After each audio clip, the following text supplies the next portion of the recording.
akan kami persembahkannya bagi Engkau Yesus Tuhan. Dan sebentar kami akan mendengar kami menjadi isi hati-Mu Tuhan. Mari berbicara atas setiap kami mulai hamba-Mu Tuhan. Saya persilakan kepada Pastor Michael Wijaya untuk Haleluya, puji Tuhan. Terima kasih untuk worship team yang memimpin kita semua untuk masuk ke dalam hadirat Tuhan di dalam persekutuan doa yang kita lakukan bersama-sama pada malam hari ini. Mari kita tundukkan kepala dan kita berdoa. Bapa Surgawi, terima kasih.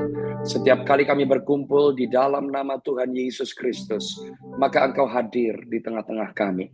Dan kami berdoa biar malam hari ini firman-Mu yang mengajari, firman-Mu yang menasehati, firman-Mu yang membangkitkan setiap kami, supaya setiap kami sungguh-sungguh menghidupi siapa sejatinya Kristus Yesus. Bapak, aku berdoa biar roh hikmat, roh wahyu, roh pengenalan yang benar akan Tuhan diberikan kepada setiap kami yang mendengarkan firman pada malam hari ini. Roh Kudus yang memampukan kami supaya kami melangkah, supaya tidak ada satu menit pun di dalam kehidupan kami yang terbuang dengan sia-sia. Terima kasih bahwa Engkau telah memilih setiap kami. Tuhan menetapkan setiap kami supaya kami berbuah. Dan buah yang kudus tolong setiap kami. Terima kasih berkati persekutuan doa Raja Wali. Aku berdoa biar komunitas ini bukan hanya menjadi komunitas di mana orang terbiasa untuk mendengarkan khotbah, bahkan terbiasa didoakan oleh pendeta-pendeta. Tapi kami tidak pernah melangkah dan kami tidak mau melakukan suatu apapun juga. Kami nggak mau jadi orang percaya yang skeptis dan pesimis, Tuhan. Tapi jadikan kami orang-orang percaya yang aktif, yang menghidupi iman yang kami percayai. Terima kasih sebab Roh Kudus yang memampukan setiap kami, kuasa yang tidak terbatas ada di dalam kami. Sebab Roh Kudus-Mu telah diberikan supaya setiap kami boleh hidup, berjalan, bekerja sama dengan Tuhan. Dan kami percaya Tuhan, di hari-hari ke depan, di tengah-tengah keadaan zaman yang semakin hari semakin tidak menentu, Tuhan memberikan kepada kami pengharapan yang bukan hanya membuat kami bertahan, tapi kehidupan yang kami hidupi, sungguh-sungguh kehidupan yang berkemenangan. Terima kasih Tuhan untuk malam hari ini, telinga kami terbuka untuk mendengar, mata kami terbuka untuk melihat, hati kami terbuka untuk menangkap, dan pikiran kami terbuka untuk memahami apa yang Roh Kudus mau jelaskan kepada kami lewat kebenaran firman-Mu. Terpuji nama-Mu dari kekal sampai kekal selama-lamanya. Di dalam nama Tuhan Yesus Kristus, semua yang siap untuk menerima kebenaran firman, mari sama-sama katakan, amin. Puji Tuhan. Saudara, terima kasih untuk kesempatan yang sekali lagi diberikan untuk saya boleh melayani di persekutuan doa Raja Wali secara online pada malam hari ini. Saya mengajak saudara semua membuka Alkitab kita dari Yohanes pasal yang ke-21, ayat yang ke-15 dan selanjutnya. Sebelum saya akan membawa saudara semua ke Daniel pasal yang pertama, dan saya memberikan judul kepada khotbah saya pada malam hari ini, bagaimana saudara dan saya bisa berjalan di dalam kuasa kemuliaan Tuhan, dan akhirnya saudara dan saya tetap bisa berkembang di tengah-tengah pembuangan. Okay? How to thrive in the midst of captivity. Bagaimana saudara dan saya bisa tetap berbuah. Bagaimana saudara dan saya tetap bisa berkarya. Bagaimana saudara dan saya tetap bisa menjadi yang Tuhan kehendaki di tengah-tengah keadaan yang tidak nyaman. Kedewasaan rohani dan roh yang excellent di dalam kehidupan orang percaya seringkali dibentuk oleh Tuhan di tengah-tengah keadaan yang tidak excellent. Nah, kita akan lihat sama-sama apa yang menjadi target dan goal Tuhan Yesus bagi setiap umatnya. Saudara perhatikan di Yohanes 21 ayat yang ke-15, di beberapa minggu ini ada sebuah film yang mulai muncul di bioskop, yaitu adalah film The Last Supper. Kalau saudara perhatikan film The Last Supper, film The Last Supper itu menceritakan dan memberikan sorotan kepada dua tokoh yang adalah murid Tuhan Yesus. Yang pertama adalah Petrus, dan yang kedua adalah Yudas Iskariot. Saudara dan saya pasti tahu bahwa Yudas Iskariot berakhir kandas di dalam perjalanan imannya. Sedangkan Petrus di tengah-tengah kejatuhan dan kelemahannya, Petrus kembali bangkit. Petrus kembali naik. Saudara dan saya harus sadar bahwa Yudas Iskariot itu menyangkali Tuhan Yesus dengan menyerahkan Yesus satu kali. Tapi Petrus menyangkal Tuhan Yesus 3 kali. Yang membuat Yudas Iskariot kandas bukan karena Yudas Iskariot dibuang oleh Tuhan, Tapi Yudas Iskariot kandas karena dia memilih untuk menghentikan atau mematikan dirinya sendiri.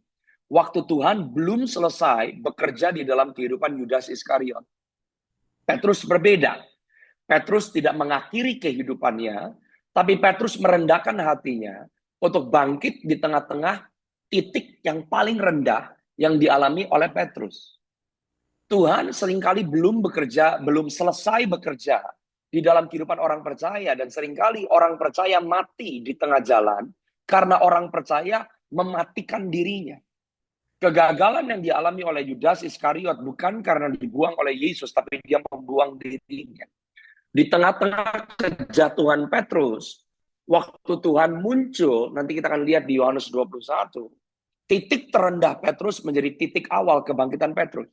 Dan yang paling luar biasa, yang saya rindu saudara ketahui, kalau orang percaya seringkali kita hanya berdoa kepada Tuhan, Tuhan Yesus berkata kepada Petrus, Petrus, iblis mau menampi engkau, tapi aku telah berdoa untuk kamu.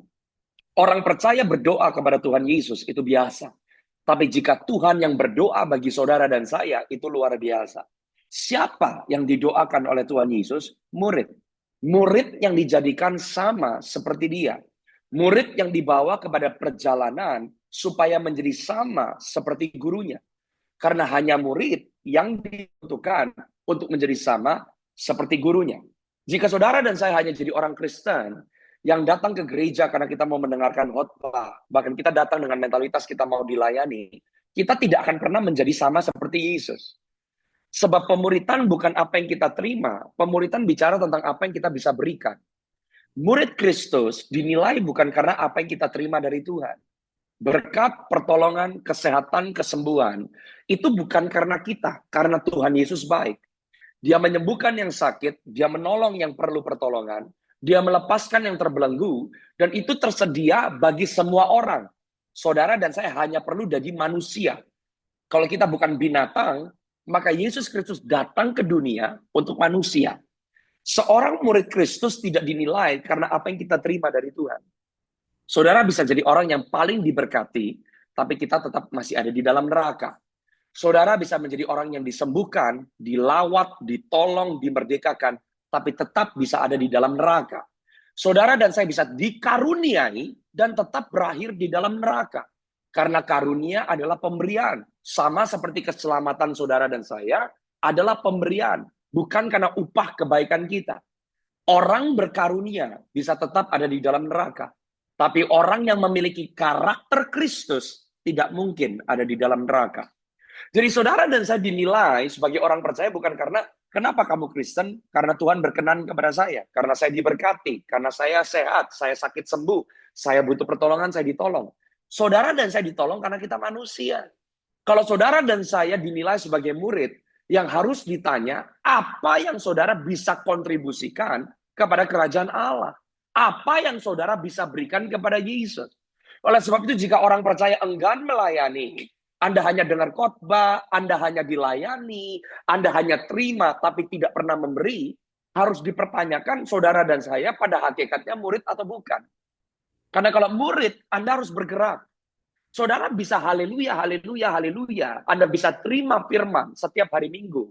Tapi iman tidak pernah bisa termanifestasi tanpa langkah yang menyertai kebenaran yang Anda terima. Benih firman yang sudah ditaburkan di dalam kehidupan saudara dan saya. Saya harap saudara mengerti. Oleh sebab itu perhatikan Yohanes 21 ayat yang ke-15. Sesudah sarapan, Yesus berkata kepada Simon Petrus, Simon anak Yohanes, apakah engkau mengasihi aku lebih dari mereka ini? Jawab Petrus kepadanya, benar Tuhan, engkau tahu bahwa aku mengasihi engkau. Kata Yesus kepadanya, peliharalah anak dombaku.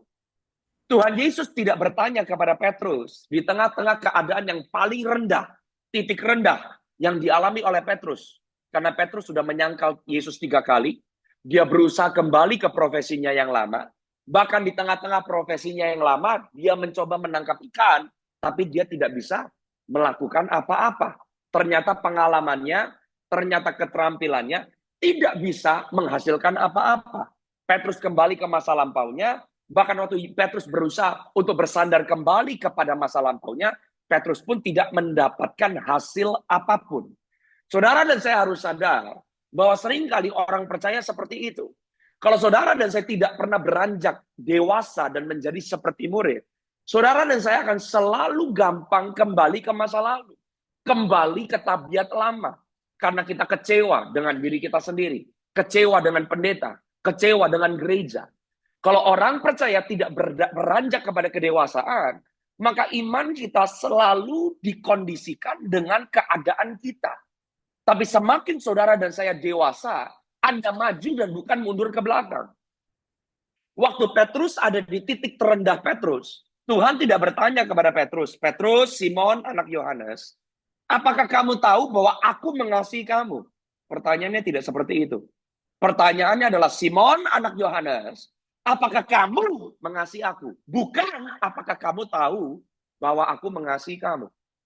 Saudara dan saya, kalau kita mau menjadi murid Kristus, pertanyaan yang harus kita tanya kepada diri kita, bukan apakah Tuhan masih peduli dengan saya, apakah Tuhan masih mendengarkan saya, apakah Tuhan masih berkenan dengan saya. Pertanyaannya adalah, apakah saudara mengasihi Yesus? Kalau saudara berkata kamu mengasihi Yesus, kasih setiap orang percaya kepada Yesus harus bisa diukur. Kalau saudara dan saya berkata, kita ke gereja, saya mengasihi Tuhan. Kenapa? Karena saya masih datang ke gereja. Orang ke gereja, benefit atau faedahnya bukan untuk Tuhan. Buat Tuhan, Anda mau datang ke gereja, Anda nggak mau datang ke gereja, Tuhan nggak terima faedah apapun. Saudara ada di dalam rumah Tuhan, saudara melayani Tuhan, itu untuk saudara, bukan untuk Tuhan. Kalau ada orang Kristen berkata, saya masih mengasihi Tuhan. Kenapa saya masih mengasihi Tuhan? Saya masih berdoa. Anda berdoa, Anda nggak berdoa, yang memerlukan doa, yang memerlukan suara Tuhan, yang memerlukan hadirat Tuhan, saudara, bukan Tuhan. Kalau saudara berkata, saya mengasihi Tuhan, saya kasih persembahan, saudara dan saya yang orang percaya dibawa menghidupi prinsip, supaya karena prinsip kerajaan, apa yang saudara dan saya taburkan, itu yang kita tuai. Apa yang saudara berikan bukan untuk Tuhan. Saudara memberi, Anda belajar menabur, Anda belajar melayani, supaya saudara dan saya bisa menghidupi prinsip kerajaan. Jadi, kalau kita berkata saya mengasihi Tuhan karena saya berdoa, saya baca Alkitab, saya gereja, saya melayani, semua faedahnya bukan untuk Tuhan, untuk kita. Jadi kalau kita mau singkirkan ke gereja, kita singkirkan berdoa, kita singkirkan baca Alkitab, kita singkirkan kasih persembahan. Sekarang tanya, kalau kita berkata kita mengasihi Tuhan, apa yang sudah kita lakukan buat Tuhan? Kemungkinan besar dan seringkali kebanyakan nggak ada. Nggak ada. Nggak ada satupun yang kita bisa lakukan untuk berkata, I am doing this because I love Jesus. Yesus berkata kepada Simon, kepada Petrus, Simon anak Yohanes, jika kamu mengasihi aku, kamu beri makan anak dombaku, pelihara anak dombaku. Di bahasa Inggrisnya dengan jelas, feed my lamb. Kasih makan domba kecilku. Setiap orang percaya yang lahir baru, saudara dan saya diberi makan asas-asas pokok kekristenan, supaya kita belajar cara berpikir pola kerajaan surga. Sebab kekristenan bukan hanya satu pengalaman. Apa yang saudara alami harus membawa reformasi. Makanya Roma 12 ayat yang kedua berkata, janganlah menjadi serupa dengan dunia ini, tapi berubahlah oleh pembaruan budimu. Supaya saudara bisa mengetahui apa yang baik, apa yang berkenan, apa yang sempurna di hadapan Tuhan. Jadi yang pertama kita makan adalah asas-asas pokok. Jangan sampai kita berhenti hanya dengan makanan bayi. Jangan sampai kita hanya bicara tentang asas-asas pokok kekristenan. Dan kita tidak pernah bahkan bisa melakukan yang masih basic. Kita masih mempertanyakan perlu atau tidak. Kita masih mempertanyakan yang ini oke atau tidak. Tuhan ngerti atau tidak. Itu adalah basic. Kita harus beranjak dari basic. Ayat yang ke-16 berkata, kata Yesus lagi kepadanya untuk kedua kalinya, Simon anak Yohanes, apakah engkau mengasihi aku? Jawab Petrus kepadanya, benar Tuhan. Engkau tahu bahwa aku mengasihi engkau. Oleh sebab itu kata Yesus kepadanya, jika engkau mengasihi aku, Gembalakanlah domba-dombaku. Kalau bisa yang operate multimedia, biar di ayat firman Tuhan aja. Jangan keluar masuk, biarin di ayatnya aja. Tuhan berkata, gembalakanlah domba-dombaku. Di bahasa Inggrisnya, tend my sheep. Setiap orang percaya yang lahir baru, saudara dan saya akan dibawa kepada pergerakan Tuhan. Ada bedanya di tend atau digembalakan dengan dimanipulasi. Sekarang banyak orang dimanipulasi dengan gereja. Kalau saudara hanya datang ke gereja, mau saudara tahu ngusir setan atau enggak, bisa menyembuhkan yang sakit atau enggak, saudara bisa nginjil atau enggak, Anda bisa ngajar atau enggak, Anda bisa berdiri di atas janji firman Tuhan atau enggak, Anda bisa mengikat dan melepaskan atau tidak. Yang penting datang ke gereja, jadi anggota jemaat, kasih persembahan dan perpuluhan, minggu lepas minggu, dan saudara sesekali ikut aktivitas gereja. Itu domba dimanipulasi sama gembala dan gereja. Setiap orang percaya yang masuk ke dalam gereja lokal atau komunitas orang kudus, Anda diperlengkapi. Gembalakanlah dombaku, tend my sheep. Artinya Anda diperlengkapi, Anda diisi, Anda dibangkitkan, Anda diberikan, Anda dilengkapi, Anda didorong, Anda dibawa kepada pergerakan Tuhan. Oleh sebab itu orang percaya datang ke gereja di dalam rumah Tuhan, struktur pemerintahan kerajaan Allah tidak hanya dipimpin oleh gembala. Ada rasul, ada nabi, ada penginjil, ada guru. Karunia-karunia yang berbeda-beda memperlengkapi orang percaya supaya setiap orang percaya bisa menjadi seperti Yesus. Karena saudara dan saya bukan murid orang. Kita bukan hanya sekedar murid gereja. Kita bukan sekedar anggota gereja. Kita murid Kristus. Gereja yang sehat tidak dinilai dengan berapa banyak orang yang masuk. Gereja yang sehat dinilai dengan berapa banyak orang yang keluar dari gereja tersebut karena diutus oleh gerejanya. Gereja yang sehat, gereja yang berkemenangan, gereja yang berkembang, dilihat dari jumlah orang yang diutus. Bukan dilihat dari berapa banyak orang yang berkumpul. Yang datang mengerumuni Yesus selama 3,5 tahun dia pelayanan ribuan. Tapi yang dia utus 12. Yang dia utus hanya 120 sebagai down payment di loteng atas Kisah Rasul pasal yang kedua. Ribuan mengikuti Yesus, tapi yang diutus hanya 12. Murid respon kepada perintah Yesus. Kurang lebih 500 orang mendengar, jangan kamu keluar dari Yerusalem sampai kamu menerima janji Bapa. Tapi sudah mendengar suara Tuhan. Untuk melakukan suara yang sudah didengar, itu pertanyaan yang lain. Murid bukan mendengar, orang banyak mendengar. Murid bergerak, melangkah, melakukan apa yang sudah didengar. Baru ayat yang ke-17. Di ayat yang ke-17, kata Yesus kepadanya untuk ketiga kalinya.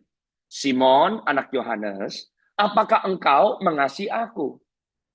Maka sedih hati Petrus, karena Yesus berkata untuk ketiga kalinya, apakah engkau mengasihi aku? Dan ia berkata kepada Yesus, Tuhan, engkau tahu segala sesuatu. Engkau tahu bahwa aku mengasihi engkau. Kata Yesus kepadanya, gembalakanlah domba-dombaku. Di bahasa Inggrisnya lebih jelas. Feed my sheep. Kalau di ayat yang ke-15, feed my lamb, kasih makan domba kecil. Sekarang di ayat yang ke-17, kasih makan domba besar. Setiap orang percaya di dalam gereja lokal, waktu Anda di dalam persekutuan orang kudus, Anda diperlengkapi supaya nggak cuma makan susu, tapi saudara makan daging. Dikasih makan, dibuat mengerti kehendak Tuhan, rencana Allah yang tidak bisa ditangkap oleh orang-orang yang masih baik. Kalau saudara dikasih makan makanan dewasa, arahnya kemana? Ayat 18. Ini adalah tujuan setiap orang Kristen, setiap orang percaya, panggilan orang percaya, ayat 18. Aku berkata kepadamu, sesungguhnya ketika engkau masih muda, engkau mengikat pinggangmu sendiri, engkau berjalan kemana saja engkau kehendaki. Tetapi jika engkau sudah menjadi tua, engkau akan mengulurkan tanganmu, dan orang lain akan mengikat engkau dan membawa engkau ke tempat yang tidak kau kehendaki. Perhatikan baik-baik. Ketika engkau masih muda, ketika kamu belum dewasa, ketika kamu masih dilatih, Ketika kamu masih dimuridkan, ketika kamu masih dipersiapkan, ketika kamu baru mengenal asas-asas pokok yang menjadi kebenaran firman, kamu ikat pinggangmu sendiri, kamu berjalan kemana saja kamu mau. Tetapi ciri khas orang yang dewasa rohani, kalimat yang berikutnya, engkau akan mengulurkan tanganmu. Kalau Anda mengulurkan tanganmu, berarti engkau menyerahkan perbuatan tanganmu. Engkau menyerahkan keterampilanmu. Engkau menyerahkan yang menjadi tujuan, pekerjaan, kemampuanmu selama kamu hidup. Orang Kristen yang dewasa dinilai karena Anda mengulurkan tangan, bukan Anda tarik tangan. Anda mengulurkan tangan, orang lain yang mengikat dan membawa engkau ke tempat yang tidak kau kehendaki. Orang dewasa secara lahiriah semakin independen. Orang yang dewasa secara rohani, Anda semakin bergantung kepada kehendak Tuhan. Dewasa rohani dan tujuan setiap orang percaya adalah di mana saudara dan saya tidak lagi punya pilihan, tapi kita melakukan tepat seperti yang Tuhan kehendaki. Kita diikat demi orang lain. Kita sengsara demi orang lain. Kita mau dirugikan demi orang lain. Orang percaya, orang Kristen yang dewasa, dinilai bukan karena apa yang kita bisa terima dari Tuhan. Tapi orang Kristen yang dewasa ternilai dan dinilai oleh karena apa yang kita berikan untuk orang lain. Karena itu adalah detak jantung dan isi hati Tuhan. Yang mengerti katakan amin. Ini adalah panggilan setiap orang percaya. Anda dibesarkan, dikasih makan, karena masing-masing orang Kristen, Anda tidak akan dilihat nanti golongan gereja mana. Anda tidak dilihat golongan persekutuan mana. Setiap perkumpulan, persekutuan orang kudus, setiap kepemimpinan, setiap struktur keluarga kerajaan Allah, komunitas orang percaya, memperlengkapi masing-masing orang yang ada di dalamnya, supaya rela kehilangan segala sesuatunya demi Yesus. Saudara perhatikan bahwa Petrus adalah orang yang takut mati. Kenapa Petrus menyangkal Yesus 3 kali? Karena Petrus takut mati. Orang yang sama, lewat pemuritan, bisa menang dengan apa yang tadinya dia takuti. Pemuritan tidak membawa saudara dan saya lari dari yang tidak nyaman. Pemuritan tidak membawa saudara dan saya pergi dari yang merugikan diri sendiri. Petrus yang tadinya takut mati, waktu dia menjadi serupa dengan Yesus, orang yang sama, sekarang menang atas ketakutannya. Karena dia semakin hari semakin diubahkan menjadi seperti Yesus. Dari mana kita bisa lihat perubahan itu terjadi? Tolong buka buat saya Kisah Para Rasul, Anda bisa lihat pasal yang keempat, Anda bisa lihat ayat yang ke-21.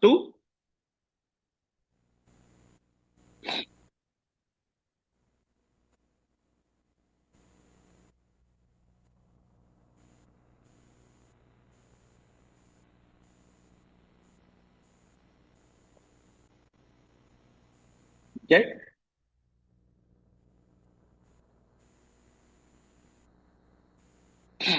Anda bisa lihat Kisah Rasul pasal yang 4, ayat 21 dan seterusnya. Petrus dan Yohanes ditangkap. Sekarang Petrus berbeda. Mereka semakin keras mengancam rasul-rasul itu. Tetapi akhirnya melepaskan mereka juga. Sebab sidang tidak melihat jalan untuk menghukum mereka. Karena takut akan orang banyak yang memuliakan nama Allah. Berhubung dengan apa yang telah terjadi. Ayat yang selanjutnya. Sebab orang yang disembuhkan oleh mujizat itu sudah lebih dari 40 tahun umurnya. Sesudah dilepaskan, pergilah Petrus dan Yohanes kepada teman-teman mereka. Lalu mereka menceritakan segala sesuatu yang dikatakan imam-imam kepala dan tua-tua kepada mereka. Ketika teman-teman mereka mendengar hal itu, berserulah mereka bersama-sama kepada Allah. Ya Tuhan, Engkaulah yang menjadikan langit dan bumi, laut dan segala isinya. Oleh Roh Kudus dengan perantaran hamba-Mu Daud Bapa kami, Engkau telah berfirman, mengapa gusar bangsa-bangsa, mengapa suku-suku bangsa merancang persekongkolan yang sia-sia, raja-raja dunia bersiap-siap dan para pembesar berkumpul untuk melawan Tuhan yang diurapinya. Sebab sesungguhnya telah berkumpul di dalam kota ini Herodes dan Pontius Pilatus, berserta bangsa-bangsa dan suku-suku bangsa Israel melawan Yesus, hamba-Mu yang kudus yang Engkau urapi, untuk melakukan atau melaksanakan segala sesuatu yang telah Engkau tentukan terlebih dahulu oleh kuasa dan kehendak-Mu. Sekarang ya Tuhan, lihatlah ancaman-ancaman mereka. Berikanlah kepada hamba-hamba-Mu keberanian. Oh haleluya. untuk memberitakan firman-Mu. Lihat tuh. Ulurkanlah tangan-Mu untuk menyembuhkan orang. Adakan tanda-tanda dan mujizat-mujizat oleh nama Yesus, hamba-Mu yang kudus. Ketika mereka sedang berdoa, goyanglah tempat mereka berkumpul. Mereka semua dipenuhi dengan Roh Kudus, lalu memberitakan firman Allah dengan berani. Petrus yang sama mengalami bukan hanya transformasi, tapi Petrus yang sama mengalami reformasi. Tuhan mengulurkan tangannya, memberikan kepada murid-muridnya kuasa. Yohanes 21 berkata, ketika kamu tua, kamu akan mengulurkan tanganmu. Gereja yang dewasa adalah gereja yang mengulurkan tangannya untuk menjadi sarana agar Yesus semakin nampak di tengah-tengah dunia yang gelap. Yang mengerti katakan amin. Ini adalah kedewasaan yang dicari oleh Tuhan bagi setiap orang percaya. Orang percaya tidak dinilai karena apa yang kamu dapat dari pendetamu, apa yang kamu dapat dari pelayananmu, tapi apa yang saudara hasilkan dan berikan untuk hormat dan kemuliaan nama Tuhan. Amin. Saya kasih 5 tips. Bagaimana saudara dan saya bisa menang di tengah-tengah tekanan. Karena seringkali iman yang dewasa itu dibentuk di tengah-tengah tekanan. Daniel pasal yang pertama. Saya mau kasih 5 hal. Anda harus mengerti bahwa ini waktunya Tuhan sedang mencari gereja yang dewasa. Bagaimana gereja yang dewasa? Setiap orang percaya memberitakan Injil, menyembuhkan yang sakit, melepaskan yang terbelenggu. Ini bukan hanya tugas gembala, ini bukan hanya tugas penginjil. Ada orang-orang yang menerima jawatan-jawatan yang berbeda-beda untuk mereka melakukan yang menjadi tugas mereka memperlengkapi orang-orang kudus. Setiap orang percaya harus menjadi dewasa di dalam Tuhan. Anda nanti di waktu sendiri baca Kisah Rasul 4 ayat 32 sampai 37. Anda akan lihat cara hidup jemaat mula-mula. Yang mengerti katakan amin. Sekarang lihat Daniel pasal yang pertama. Ayat yang pertama sampai ayat yang keempat. Saya mau kasih 4 tips. Ada 4 prinsip yang bisa kita terapkan. Bagaimana saudara dan saya bisa berkembang di tengah-tengah tekanan. Oleh sebab itu setiap orang percaya mengalami tekanan. Tekanan mengeluarkan apa yang tersembunyi di dalam. Perhatikan. Tuhan menguji kalau setan mencobai. Setan mencobai supaya saudara dan saya kandas. Tuhan menguji supaya apa yang tersembunyi di dalam itu bisa keluar. Makanya Rasul Paulus berkata, aku meletakkan dasar. Dasarnya nggak bisa diganti. Yesus Kristus. Fondasinya adalah firman. Prinsip kebenaran. Bagaimana setiap orang membangun di atasnya terserah. Pakai emas, pakai permata, pakai perak, atau pakai rumput kering, jerami, atau kayu, terserah. Pada saat masing-masing orang membangun di atas fondasi kebenaran, Tuhan tidak akan usik. Tapi ujian akan membuktikan apa yang ada di dalam saudara dan saya. Paham ya? Setiap ujian yang kita alami mengeluarkan apa yang tersembunyi di dalam. Oke? Jadi tidak ada pengembangan di dalam kehidupan orang percaya tanpa ujian. Perhatikan. Nggak ada Daniel, nggak ada Sadrak, nggak ada Mesak, nggak ada Abednego kalau tidak ada pembuangan. Oke? Saya kasih contoh. Sebelum Yesus memulai pelayanannya, dia dicobai di padang gurun dengan 3 macam pencobaan. Yang muncul di depan Yesus, setan.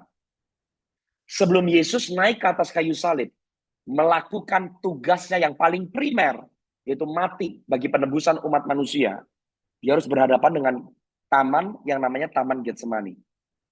Di padang gurun, sebelum Yesus memulai pelayanannya, dia ketemu setan. Musuh terbesar orang Kristen bukan setan. Musuh terbesar pemuritan itu diri sendiri. Sebab di Taman Getsemani yang muncul bukan setan. Yesus harus berhadapan dengan dirinya sendiri. Dan Yesus tidak sedang berusaha memelintir tangan Tuhan supaya mengubah kehendaknya. Doa menyelaraskan kita kepada kehendak Tuhan. Di Taman Getsemani Yesus Kristus berdoa, bukan kehendakku, tapi kehendakmu yang harus jadi. Bukan rencanaku, tapi rencanamu yang harus jadi. Doa menyelaraskan kita menjadi seperti yang Tuhan kehendaki. Saudara dan saya akan ketemu dengan padang gurun. Saudara dan saya harus ketemu dengan Getsemani. Karena sebetulnya kemenangan kita ada di padang gurun. Kemenangan kita ada di Getsemani.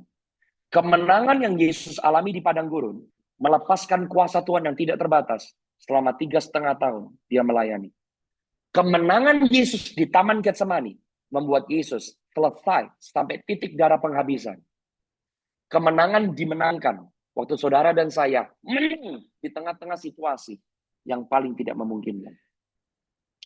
Tidak ada destiny Daniel, tidak ada destiny Sadrak, Mesak, dan Abednego sebelum ada Daniel pasal yang pertama. Sebelum Daniel mendapatkan pesan Tuhan dan pewahyuan yang luar biasa tentang akhir zaman, Anda akan baca Daniel masuk di gua singa. Setiap hamba Tuhan yang menyelesaikan tugas, visi, panggilan Tuhan harus menang di padang gurun, di tengah-tengah ketidaknyamanan yang dialami. Saya kasih 5 tips. Daniel 1 ayat yang pertama sampai ayat yang kelima. Perhatikan.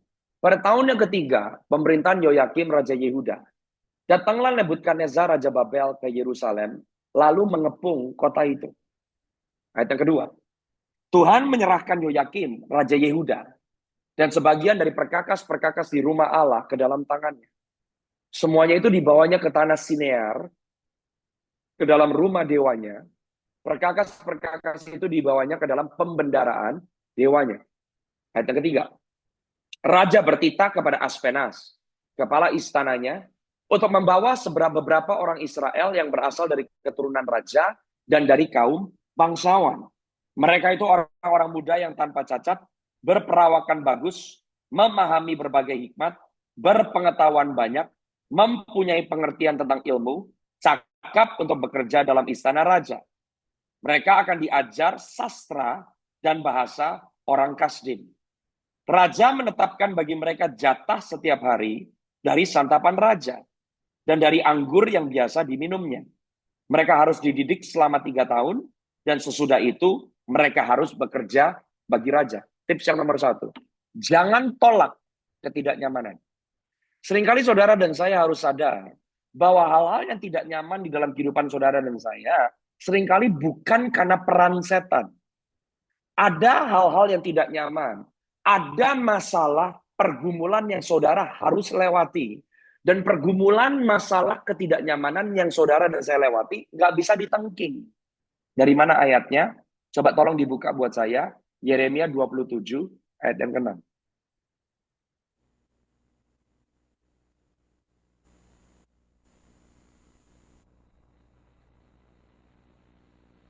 Perhatikan apa yang Tuhan katakan lewat Nabi Yeremia. Waktu orang Israel hendak dibuang ke Babel.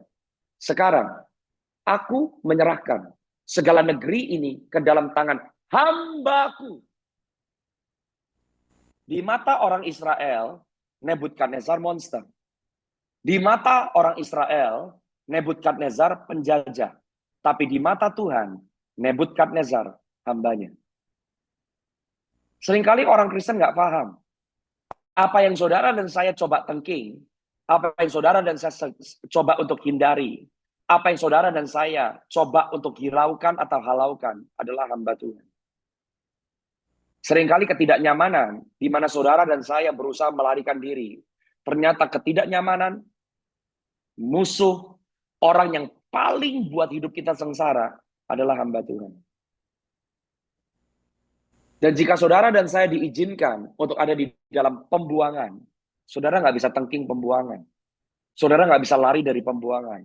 Karena apa yang saudara dan saya sedang hadapi adalah hamba Tuhan.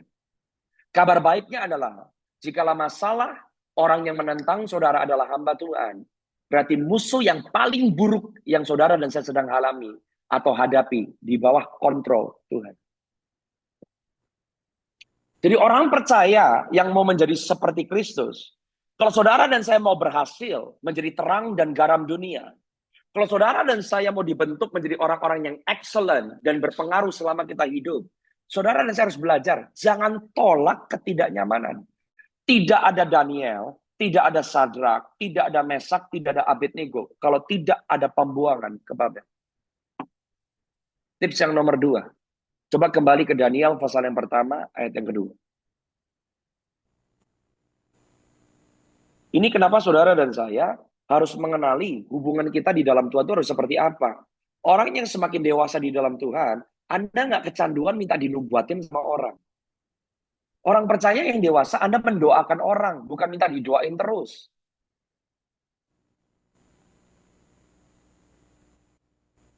Tuhan menyerahkan Yoyakim, Raja Yehuda, dan sebagian dari perkakas-perkakas di rumah Allah ke dalam tangan.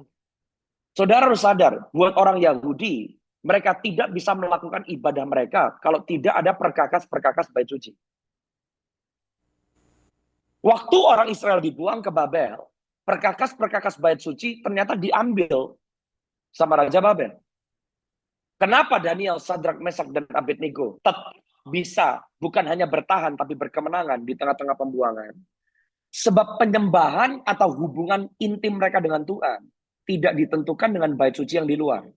Tapi keintiman Daniel, Sadrak, Mesak, dan Abednego ditentukan dengan bait suci yang ada di dalam mereka. Nomor 2, saudara dan saya harus belajar memerintah di bumi dari keintimanmu dengan Roh Kudus di dalam manusia rohmu. Kekristenan saudara tidak tergantung dengan pendeta. Kekristenan saudara tidak tergantung Anda terbilang dengan kelompok mana. Your intimacy with God releases the power of God. Jadi kalau saudara intim dengan Tuhan, Anda nggak bisa dengar suara Tuhan. Kamu selama ini intim sama siapa?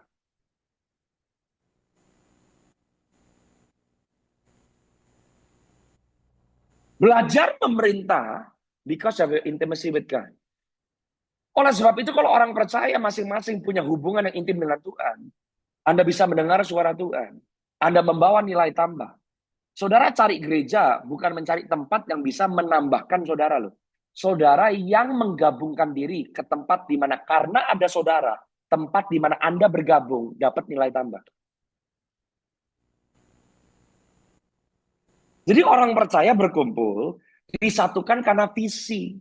Bukan disatukan karena ini nyaman buat saya, pujian penyembahannya bagus, khotbahnya bagus, gerejanya dekat dari rumah. Makanya saudara dan saya selalu kerdil di dalam rohani. Saya kasih tips nomor 3. Gimana Anda bisa berkemenangan di tengah-tengah keadaan yang tidak nyaman? Perhatikan ayat yang ke-6 dan selanjutnya. Di antara mereka itu ada Daniel, Hananya, Misael, Azaria. Dari Bani Yehuda, orang-orang Yehuda. Pemimpin pegawai istana memberi nama lain kepada mereka. Daniel dinamainya Belsazar, Hananya dinamainya Sadrak, Misael dinamainya Mesak, Azaria dinamainya Abednego. Daniel bertekad untuk tidak menajiskan dirinya dengan santapan raja dan dengan anggur yang biasa diminum raja. Ia pun meminta kepada pemimpin pegawai istana agar diizinkan untuk tidak menajiskan diri. Daniel dikaruniai Allah kasih sayang dan kemurahan hati dari pemimpin pegawai istana itu. Tetapi pemimpin pegawai istana berkata kepada Daniel, aku takut kepada tuanku raja yang telah menetapkan makanan dan minumanmu. Bagaimana kalau ia melihat kamu tidak sesehat para pemuda lain yang sebaya dengan kamu, karena kamu akan bisa dihukum pancung oleh raja. Kemudian Daniel berkata kepada pengawas yang telah diangkat oleh pemimpin pegawai istana untuk Daniel, Hanaya, Misael, dan Hazaria. Ayat yang ke-12, garis bawahi kata pertama di ayat 12. Silakan uji. Adakan percobaan dengan hamba-hambamu ini selama 10 hari, dan biarlah kami diberikan sayur untuk dimakan dan air untuk diminum. Sesudah itu bandingkanlah perawakan kami dengan perawakan para pemuda yang makan dari santapan raja. Kemudian perlakukanlah hamba-hambamu ini sesuai dengan pendapatmu. Permintaan mereka itu didengar, lalu mereka diuji selama 10 hari. Stop di situ. Poin yang nomor 3. Bagaimana saudara bisa menang? Bagaimana saudara bisa dimuridkan? Bagaimana saudara bisa hidup berkemenangan di tengah-tengah pembuangan? Nomor 3. Pilih kebenaran setiap hari. Coba balik ke ayat yang ke-8. Lihat apa yang dikatakan. Daniel menetapkan hati. Daniel berketetapan. Kata berketetapan di bahasa Ibraninya, artinya Daniel sekuat tenaga, dia pang untuk tidak menajiskan diri. Kenapa tidak makan santapan raja, tidak minum anggur raja, bisa makan oleh Daniel sebagai menajiskan diri? Kata menajiskan dipakai biasanya oleh orang-orang yang menjaga keimaman mereka. Keimaman saudara dan saya tidak ditentukan karena aktivitas. Kita bukan imam karena kita tim musik. Kita bukan imam karena kita tim doa. Kita bukan imam karena kita pengerja atau pelayan gereja. Kita imam karena setiap hari kita memutuskan untuk memilih apa yang dipilih oleh Tuhan. Dan kita menolak apa yang mencemari kebenaran kita di dalam Kristus. Waktu saya pelajari makanan raja, daging. Makanya kalau puasa Daniel tidak makan daging. Yang ditolak oleh Daniel adalah daging dan anggur. Saudara dan saya, umat perjanjian, makan daging dan minum darah Yesus. Tolak segala sesuatu yang mencemari persekutuanmu dengan Yesus. Dan ternyata yang membuat kita kuat di dalam Tuhan adalah keputusan kita setiap hari. Bagaimana kamu berdagang? Bagaimana kamu berbisnis? Bagaimana kamu menghidupi keluargamu? Putuskan dan pilih setiap hari untuk tidak menajiskan diri dengan apa yang mencemari pendirianmu di dalam kebenaran Kristus. Yang dipilih untuk dimakan oleh Daniel, Sadrak, Mesak, dan Abednego adalah sayuran dan air. Sayuran adalah tumbuh-tumbuhan yang hidup. Yang diminum oleh Daniel adalah air. Pilih firman. Makan firman setiap hari. Pilih kebenaran firman. Tolak yang menjadi cara dunia. Buat orang yang lain, kalau makanan-makanan raja, kalau minum anggur raja, seharusnya secara fisik lebih kuat. Kenapa ditolak oleh Daniel? Semua yang dilakukan di Babylon memiliki oknum penyembahan berhala. Mungkin saudara dan saya berpikir, saya nggak nyembah patung kok. Saya nggak nyembah ilah kok. Saya datangnya ke gereja. Penyembahan berhala bukan hanya ngomong tentang oknum. Bukan bicara hanya tentang patung. Tapi kepada prinsip mana kita memilih untuk hidup. Prinsip yang kita hidupi adalah Tuhan yang kita sembah. Orang yang menyembah Yesus menghidupi prinsip kebenaran. Jika cara hidup kita lebih memilih prinsip cara dagang dunia, cara berbisnis dunia, cara berkeluarga dunia, maka secara tidak langsung, saudara dan saya menyembah apa yang disembah oleh dunia.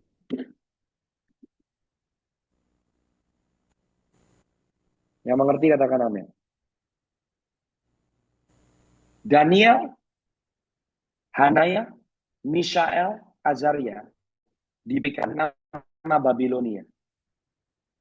Nama mereka bisa berubah, tapi identitas mereka tidak pernah berubah. Yang dilakukan oleh orang Babylon adalah mengupayakan supaya orang Yahudi hidup seperti orang Babylon. Saudara dan saya ada di dalam dunia ini, tapi Yesus berkata dengan jelas, kita tidak datang dari dunia ini.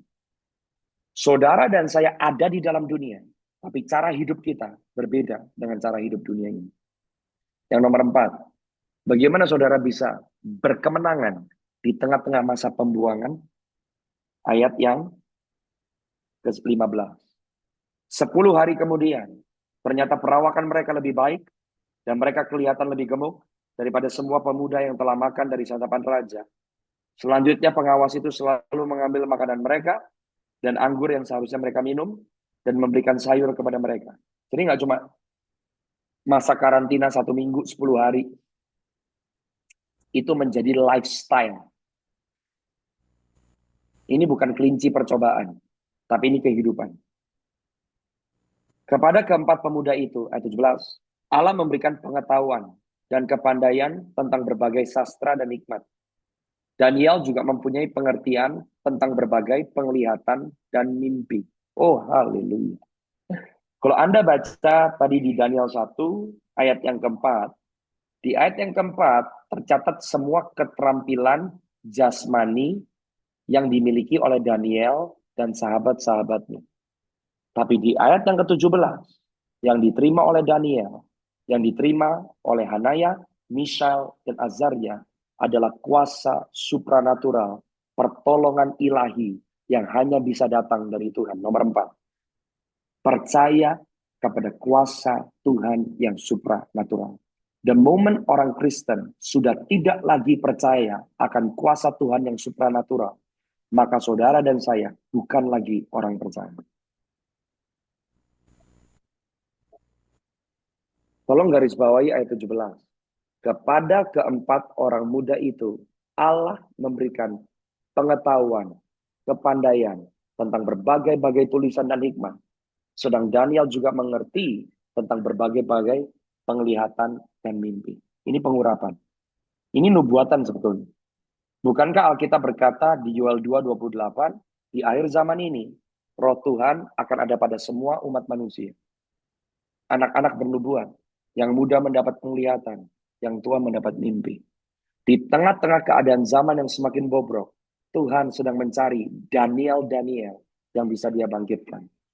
Dan saudara dan saya harus menjadi orang-orang yang bergantung dan bersandar kepada kuasa Tuhan yang tidak terbatas.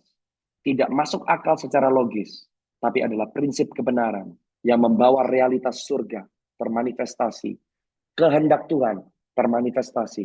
Kerajaan Tuhan termanifestasi di bumi seperti di surga. Yang mengerti katakan amin.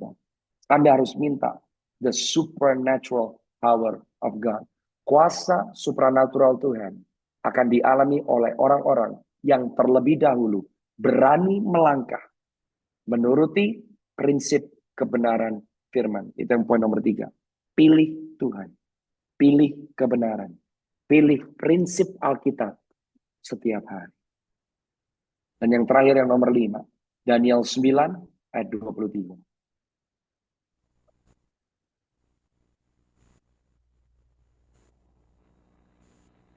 Perhatikan baik-baik. Ketika engkau mulai menyampaikan permohonan, dengan kata lain, ketika engkau mulai berdoa, lihat ya. Jadi kalau orang Kristen berdoa, yang pertama berubah bukan keadaanmu, yang berubah kamu. Doa merubah kita. Doa bukan merubah Tuhan. Doa bukan merubah keadaan atau situasi. Doa merubah pihak yang berdoa. Gabriel berkata kepada Daniel, ketika engkau mulai menyampaikan permohonan, keluar suatu firman. Orang yang berdoa dapat firman. Orang yang berdoa dapat pewahyuan. Orang yang berdoa dapat rema. Orang yang berdoa dapat janji. Orang yang berdoa dapat prinsip.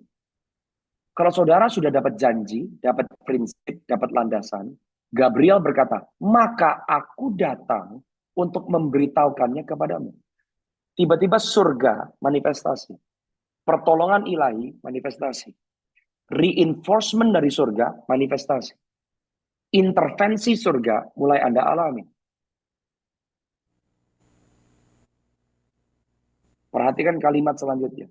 Sebab Daniel, engkau sangat dikasihi. Oh, haleluya. Poin yang nomor 5.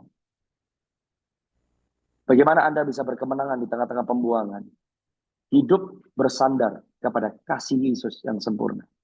Sebab bukan karena kuat, bukan karena gagah, tapi karena roh Tuhan. Orang percaya bisa berkemenangan waktu kita mengerti dan menghidupi pengertian bahwa kita dikasihi oleh Tuhan. Orang yang dikasihi oleh Tuhan baru bisa mengasihi Tuhan dengan benar. Orang yang mengasihi Tuhan bisa mengasihi Tuhan karena dimampukan oleh kasih Tuhan yang luar biasa. Yang mengerti katakan amin. Saya harap saudara diberkati dengan apa yang saya bagikan.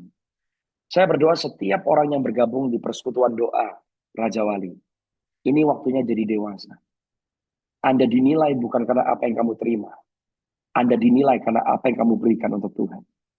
Anda dinilai karena menjadi serupa dan sama seperti guru kita yaitu Yesus Kristus. Kita mengulurkan tangan kita.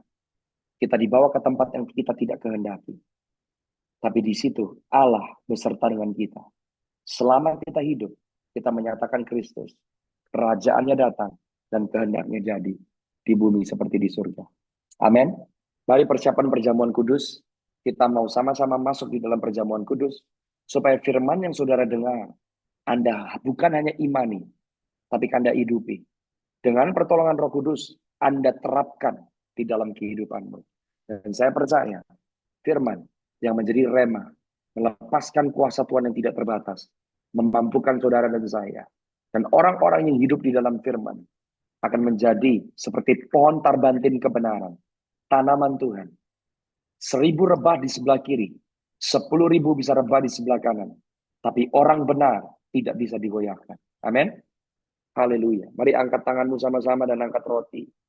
Naikkan syukurmu di hadapan Tuhan. Bapa, terima kasih sebab firman-Mu adalah kehidupan. Waktu kami masuk di dalam perjamuan kudus sama-sama pada malam hari ini, kami mau menjadi satu dengan kebenaran firman-Mu. Mampukan setiap kami bukan hanya tahu, tapi kami menghidupi apa yang sudah kami dengar. Roh Kudus tolong kami, supaya kami mau menyangkal diri kami, memikul salib kami, dan mengikuti Engkau. Bapa, di dalam nama Yesus, kami berdoa. Kami mau sama-sama commit, supaya tubuh kami persembahkan sebagai persembahan yang hidup, yang kudus, yang berkenan. Supaya kami tidak menjadi serupa dengan dunia ini. Kami tidak menjadi sama seperti dunia ini.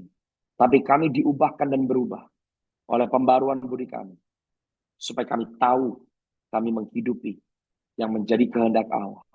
Yang baik, yang berkenan, dan yang sempurna. Jika saudara mau, ambil beberapa detik, persembahkan seluruh hidupmu. Taruh hidupmu di atas mezbah. Supaya kita yang semakin kecil, tapi Kristus yang semakin besar. Jika saudara mau, dengan penuh iman, dengan penuh ucapan syukur, mari kita makan bersama-sama di dalam nama Tuhan Yesus Kristus.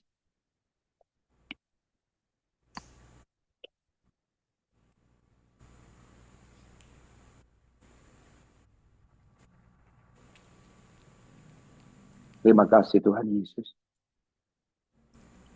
Angkat cawan di tangan kanan. Katakan masing-masing di hadapan Tuhan bahwa hidup yang kita hidupi bukan kami lagi, tapi Kristus yang hidup di dalamku. Aba ya Bapak, aku berdoa. Setiap orang yang tergabung di persekutuan doa Raja Wali, biar mereka diutus sebagai murid-murid Kristus yang handal, yang melakukan mujizat seperti Tuhan kami Yesus Kristus melakukan mujizat.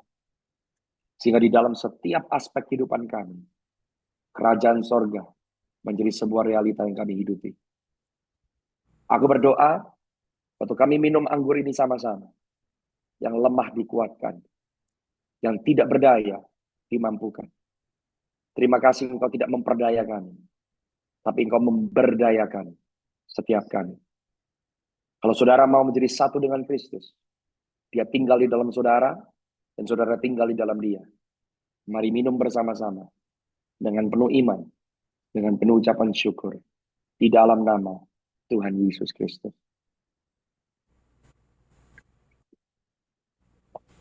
Oh, haleluya.